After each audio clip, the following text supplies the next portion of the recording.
At least two Colorado Democrats running for the party's nomination to take on Republican Senator Cory Gardner next year won't be clearing the field for John Hickenlooper now that he's decided to run. Other Democrats, meanwhile, have expressed a less than enthusiastic reaction now that Hickenlooper has declared his candidacy for the Senate, a job he repeatedly said he didn't want or wasn't suited for while campaigning for president over the last 7 to 8 months. The top-tier candidate based on fundraising numbers, former state Senator Mike Johnston, released polling earlier this week showing he would be competitive against Gardner.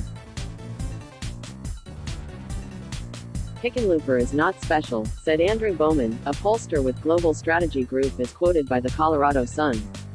He's not a savior. We don't need him. The polling group is working on behalf of Johnston's campaign. Angela Williams, also a declared candidate and former Colorado state senator from Denver, issued a statement, saying, "A lot of Colorado's working families are wondering when exactly he started to fight." While Governor Hickenlooper was in Iowa and New Hampshire, have been crisscrossing the state hearing directly from Coloradoans about what's on their mind. "I'm staying in this race because all of Colorado's working families deserve a senator who's willing to fight for them in Washington," added Angela. A Senate, still not a fan of Hickenlooper running.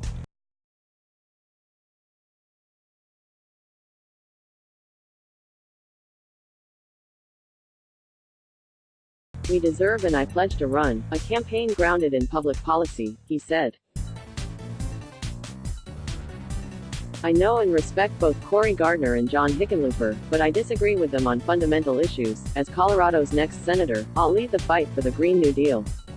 They're leading the fight against it. I'll champion Medicare for all. They've vowed to defeat it," he continued. Cory and John have attacked these progressive priorities as socialist or Stalinist. That's outrageous. Would they say the same of Social Security or Medicare itself?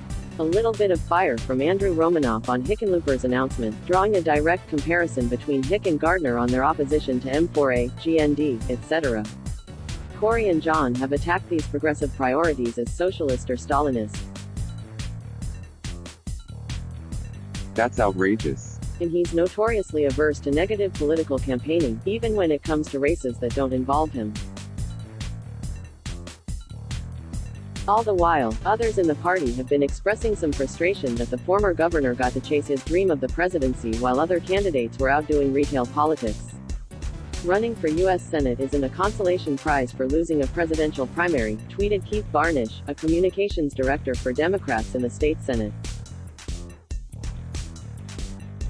Hickenlooper repeatedly said he didn't want the job and would be bad at it. Colorado is ready for a new generation of progressive leadership. Even before Hickenlooper made his Senate run official, he was already seeing interesting pushback from the left.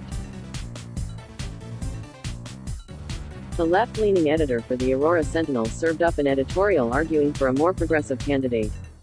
"Don't make us all settle for 6 years of Hickenlooper's compromise casserole," the editorial said. Democrats can pick something better. Republicans, meanwhile, have been focusing on Hickenlooper's statements from the presidential campaign in which he appeared to disregard the Senate and the job, as in this video put together by Republican outlet Colorado Rising Action. Let's block ads.